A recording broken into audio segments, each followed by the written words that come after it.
Ambessa Chosen of the Wolf by C.L. Clarke.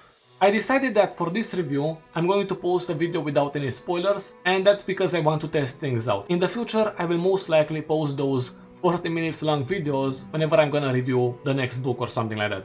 For this one, I'm still expecting you to be someone who watched Season 1 and Season 2 of Arcane, because I will get into some of the story presented there. I will start by talking about the author of the book, C.L. Clarke. I know this is a very important topic for many of you, which is why I can definitely say that you should do your own research.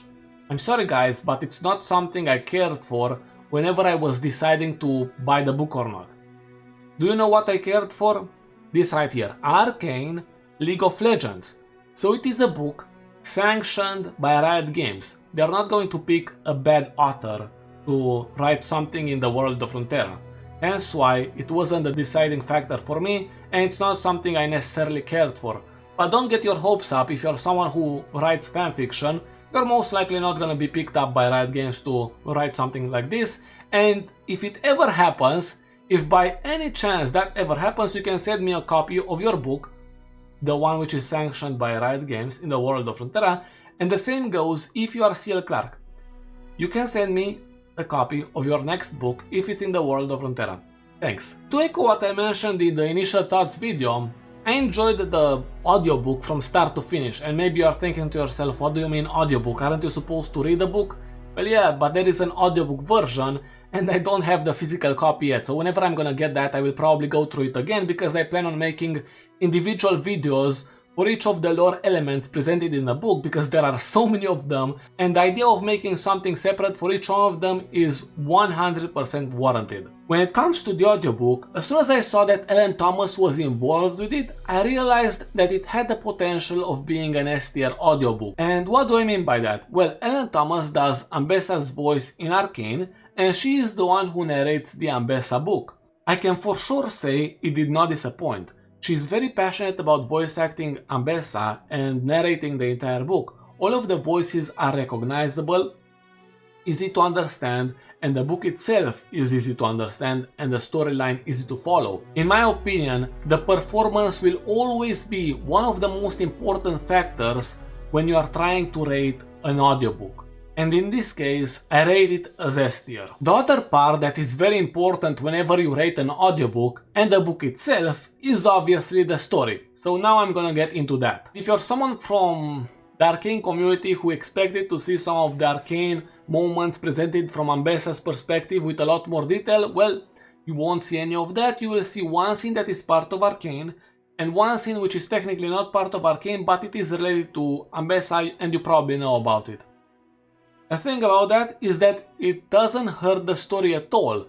You reading the story of the book, you will know a lot more about the world of Runeterra, the main events which are happening around the world, and you will have some story elements which are setting up future lore. For example, if the upcoming Arcane spin-off is going to be in Noxus, related to Noxus, we will most likely see Mel. I would be very surprised if Mel is not part of the story, which is why this leads to my second point.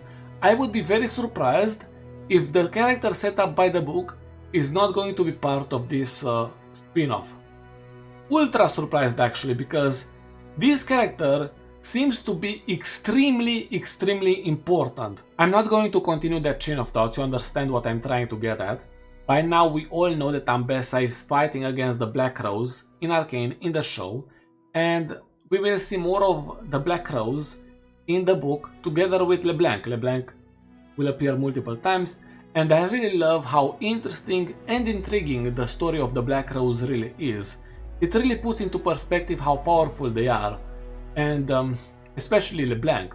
You probably know that by now from Arcane and from the Noxus Team cinematic, but I think the book really showcases that even better, probably. I believe you will be shocked by some of these moments and events where the Black Rose is involved, especially if you are someone who knows the League of Legends lore. Other than that, you will get to see how Mel was exiled in Piltover, and I have to say, it's a bit more complicated than what I expected. Watching Arcane, we get to see Ambessa's perspective and the reason why she decided to exile her, She tells Mel that she was weakened by her. But it's a bit more than that. And Ambessa is not giving to us any of that in the show. Speaking of Mel, we also get to see her brother, Kino, in the book. Then we also have how she met Elora. Elora is her friend in Arcane. And Rictus is far more important than I thought he would be. I thought he was going to be this bodyguard with not much input, but now I understand why Ambessa cried for him whenever he died in Arcane. Besides that, we also have the Medarda family, which I thought was going to be much smaller, but no, the family is actually huge, and I really loved how it was portrayed. You can pinpoint the exact locations on the map of Runeterra and go, this is a city, a place, which is influenced by the Medarda family, then we have this other place which is influenced by the Medarda family, then this one, then this one. It's really cool. The biggest part of the story is the conflict within the Medarda family, and you have some people joining one side, some people joining the other side, other people remaining neutral. Each one of them has a pretty good reason as of why they join one or the other side, or if they remain neutral. I really like how this conflict is bigger than just saying that these are the good guys and these are the bad guys. In each of these factions you will find people who are very good people and they want what's best for the family, and you will also find people who make questionable decisions from a morality standpoint. And I think that's a very good way to write the story. I can definitely say that I felt captivated by the conflict, the story itself, and I found myself paying even more attention than I would normally do. I listened to one part every single day, right?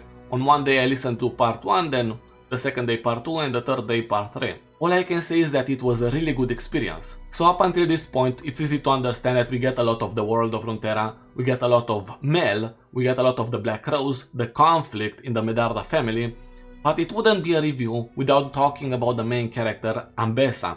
And I think there is one word which encapsulates her character very well. Ruthlessness.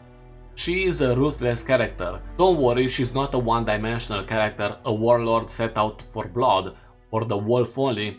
No, I do think that ruthlessness is the essence of the character, but you get to see a lot of what you see in Arcane, the fox as well, because in Arcane she is the fox as well as the wolf. She gets Caitlyn to do whatever she wants, and it is her cunning that allows her to control and manipulate Caitlyn. In the book you will get to see more of that, but at the same time you will see a better side of Ambessa, and maybe it will leave you thinking to yourself, are you doing this for your own benefit? And even the character has her own inner monologues, thinking about the actions she's doing. Am I doing this because I care for these people, or because I am pursuing my own goal? And I think all of that is great stuff. With all of that in mind, Ambessa Chosen of the Wolf by C.L. Clarke is a 10 out of 10. First time reviewing a book, so I'm gonna be more lenient. I listened to the audiobook and I'm a strong believer that the audiobook, being so good, raises the quality of the story. And then there are certain aspects of the book which outweigh the parts I really didn't care about or I didn't like at all. That's why I think I will give it a 10 out of 10. Maybe in the future I will have higher standards, so then I will look back and rethink the score I gave to this book. But for now I think this is good, and a motivational score as well, because let's be honest, all of them are watching my video, and the video is gonna get a billion views. I'm expecting them to release multiple other books in the world of Runeterra, and you know it, I know it, everybody knows it. A book about the Arcane show, with all of the details and all of the events, would be something the community wants, I think. Maybe I'm wrong about that, but you can tell me your own opinion in the comment section. Riot Games, the 7-year time skip. That one in particular is very important.